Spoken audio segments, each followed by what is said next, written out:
What's up, guys? I'm back again, bringing a new video because I'm angry, and that's what we all need to be at this point. Killing us, making us look bad. Even after they murder us, they still make us look bad. They still try to make us look bad. The first thing I want to talk about is this guy Billy Porter, or whatever he is, or Billy Porter feels like it's his job to chastise the black community about the injustice that we have endured because of our white counterparts. He feels like he can chastise us because of his sexuality.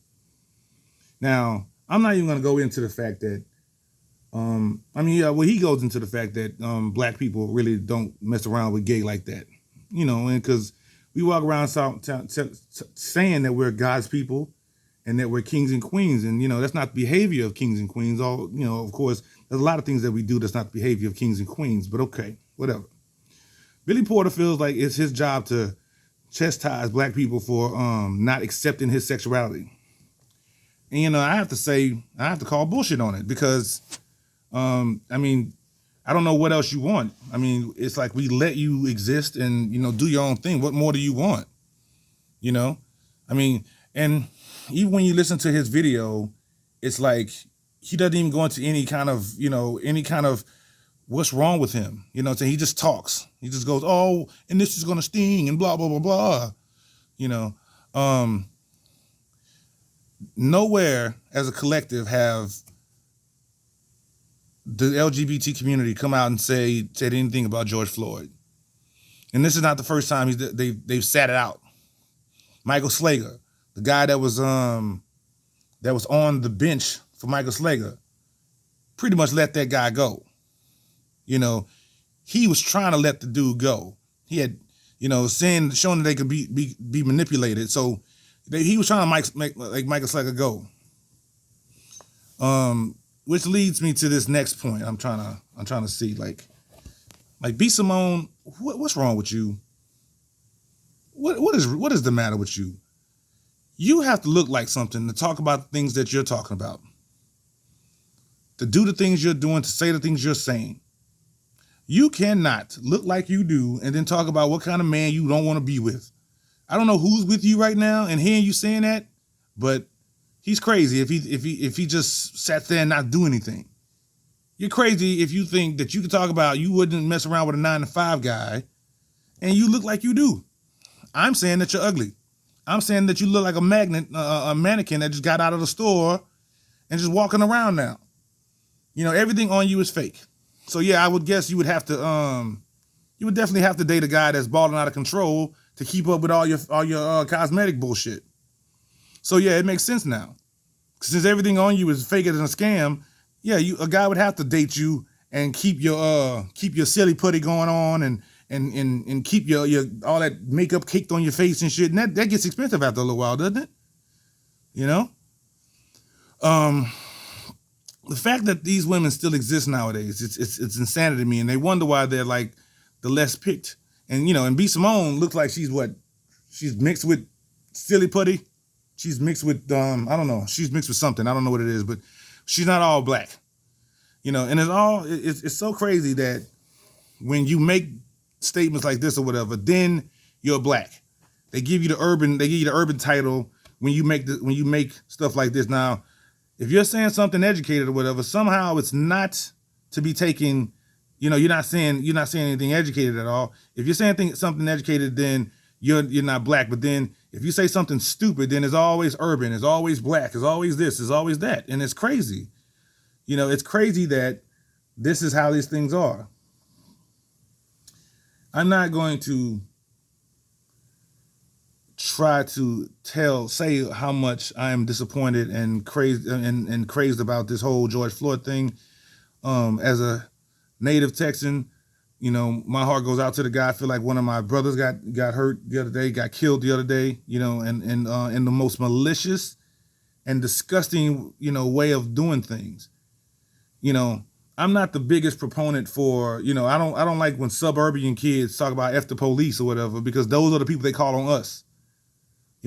These are the people that, all this lying and fake outrage from the police, from suburban white kids that see one of us in their neighborhood and call the cops on us. These are the same people that's out there. Now we all know that Antifa and all these other people are the same people that's out there doing all the rioting and everything. They the one made it to where it was. You know what I'm saying? I mean, 95% of but of course, 95% of the people that got arrested were black, of course, but it's because they were paid to do stuff about George Soros in that Antifa group. Can you tell I don't like Antifa? Now,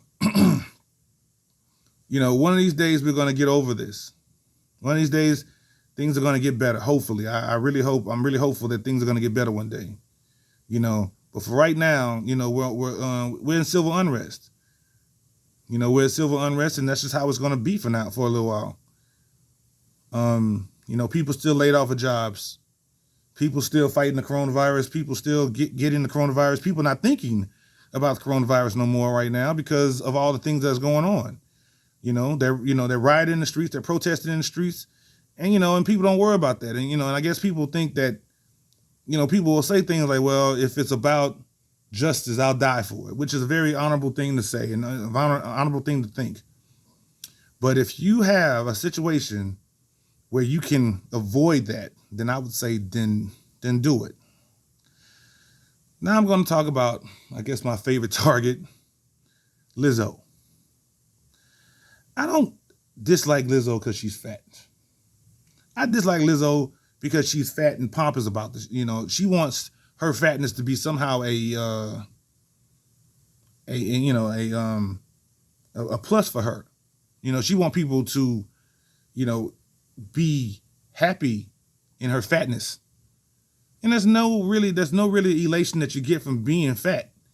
I don't understand why you want points for being big. You know what I'm saying? I mean, it's not, but of course she'll call out people that don't find her attractive, which is crazy. Now, if a guy did that, he's just like a sour person. He's just like a guy that needs to, well, you need to go work out then. If big women don't, if little girls don't like you, if little women don't like you, you need to go work out. You need to get your butt on, get in the gym, which is absolutely right too, by the way. You shouldn't be whining and complaining about somebody else's preference. You know what I'm saying? Nobody else gets to do that. Nobody else gets to do that but straight men. Nobody else needs any kind of help, or no other standards are held except straight men. Straight men have all these standards that we have to live by. You know what I'm saying? But nobody else does. Women, gay people, nobody has standards. But straight men have all these standards. Now you're telling us that we can't have standards. Now you're saying that we cannot have standards. That we must date fat women. We must date trans women. We must date all these people. And we're just sitting there going, well, damn, we can't decide for ourselves what we like? You know what I'm saying? We have the worst celebrities ever. I'll be 41 years old in July. Cancer stand up. And I've seen, and when I was a kid, celebrities, all they did was celebrities things. They did, they might sell you something that doesn't work, or they might sell, the most egregious thing that they'll do is tell you something that's not true. That's the only thing that they'll do that's really messed up, is they'll be like, well, I thought these shoes was actually cool. I thought these shoes would make me jump faster and run higher, jump higher and run faster. And you find out that that's not true. That, a celebrity that you love has lied to you. And it's probably earth-shattering, crushing, but you'll get over it. But most of these celebrities do this loser thing. The difference between the celebrities back in the 2000s, even in the 90s or whatever, they just wanted to sell you stuff and act. But when you don't have any talent whatsoever other than what, some other stuff, that's some virtue signaling crap or whatever, then that's what it is. And that's how you can be canceled and all this other stuff. Speaking of canceling, Trina. Wow, Trina, really? I mean, Trina really didn't have a career without Trick Daddy. And the fact that she's over talking Trick Daddy most of the time when they're on that show together, You know, to me that, you know, I'd pull the plug on her ass or something. Be like, look here, let me tell you something. There would be no Trina if it wasn't for me. You know what I'm saying? He didn't have to do half of the stuff that he did for that girl, man. You know what I'm saying? He put her on. You know, and you know, when people talk about hits, Trick Daddy has way more hits than Trina does. You know, but she's always yelling and talking shit about things, and you know, and all this other craziness. And it's like, you refer to black people doing stuff as animals, man. I mean, you deserve what's coming to you. You deserve what's happening. You deserve everything that's coming. And you know, and I don't even believe in cancel culture, whatever. But you deserve to be somebody that needs to be deserved to be to. You deserve to be, you know, hushed at least for saying some stupid shit like that. Yeah. So, you know, we are at a point where the reckoning of black people has come to fruition. And, you know, some people were waiting for this. That's all they needed was to set the fuse. And Mr. Shevin, whatever your name is, you lit the fuse. You know, what people not miss with the evil demonic media is missing is that George Floyd was a man of God, and he made videos about how the children are getting so far away from God, I need to come on back. I mean, anybody can look up what he said about that. The man was a man of God, and he died so miserably and so viciously. You know, it's hard to believe that a person could sit on another person and do that, and it's really hard to believe that another person could sit there and film it. There's no way that I would sit there and film a man die all day, you know, just like that. You know, 8 minutes of watching a man die, she made sure she put the camera on him, but she couldn't do anything to help him. And the guy that was talking in the background, he should have did something. I'm not suggesting that you ever put yourself in the same situation as, you know, what you're saying, but golly, somebody should have did something, because all they had to do was get off his neck for like a second, and he got his air back. I mean, you don't need to be a doctor to hear that, you know, to know that. All you had to do was get his air back, and he would have lived probably. You know, now we're waiting on bated breath to see, you know, if these 3 cops are actually, or these 4 cops, going to get what's coming to them. But we should not trip out if they don't. You know, because we are, you know, people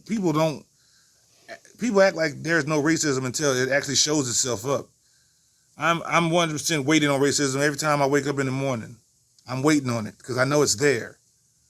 So don't be tripping out if these guys come back with an innocent plea, because law is not about the law anymore. Law is not about who did what. It's about who can be charismatic, who can do what, who can say this, you know, who can sway a jury into doing this and that.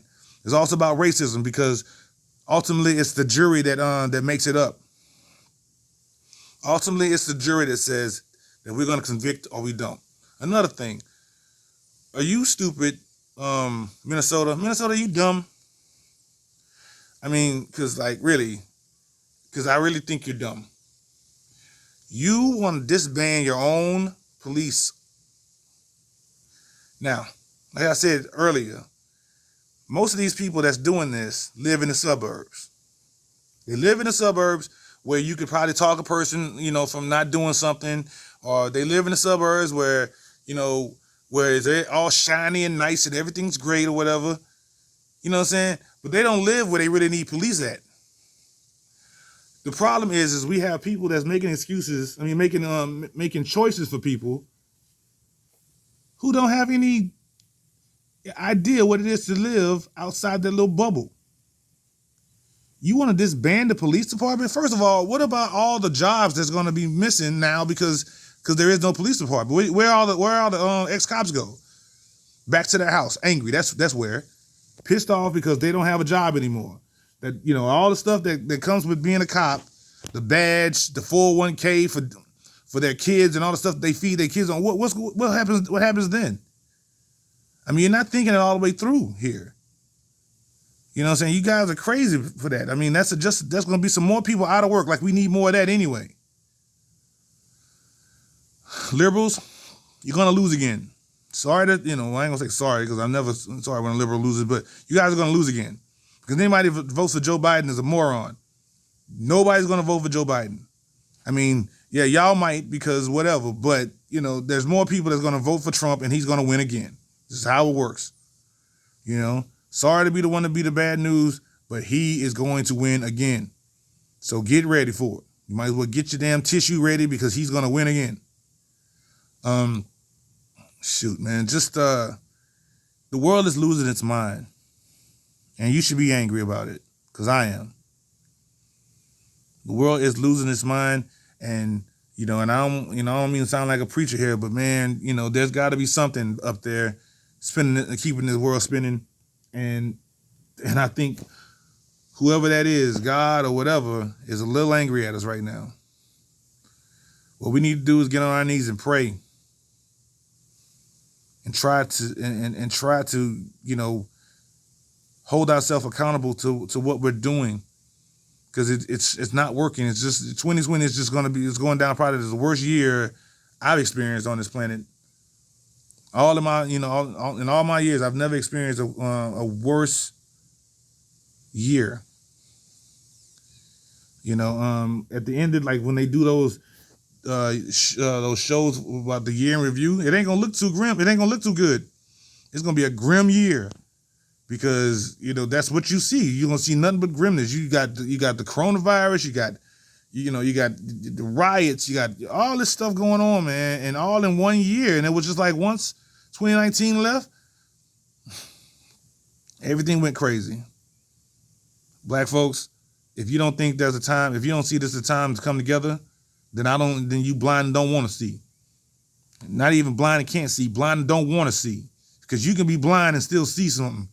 You can be blind and feel something with your hands and still see it the way blind people see things.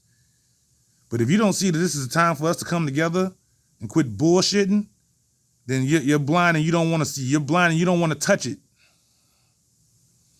You're blind and you don't want to even go by it, because that's all it would take. 18 people got shot in 1 weekend, 1 week, 1 day. In Chicago. Now I don't know who did this, but I can make a wild guess. Man, we do it to white supremacists. Let's try something different. Let's stop doing the white supremacists' job for them. The white supremacist job is to get us off of here, get us out of here. That's what they want to do. And when they see you shoot each other, they laugh about it. Well, it saves my bullets. I trip out about things because I am a black man and I love my folks. Love my people. You know what I'm saying? But it's not gonna get it, people. Black Lives Matter. I love the movement. I don't like them organization. Organization is anti-straight, and I can't get down with that because I'm straight. We need to come together though. Maybe I'm just angry. Bye-bye.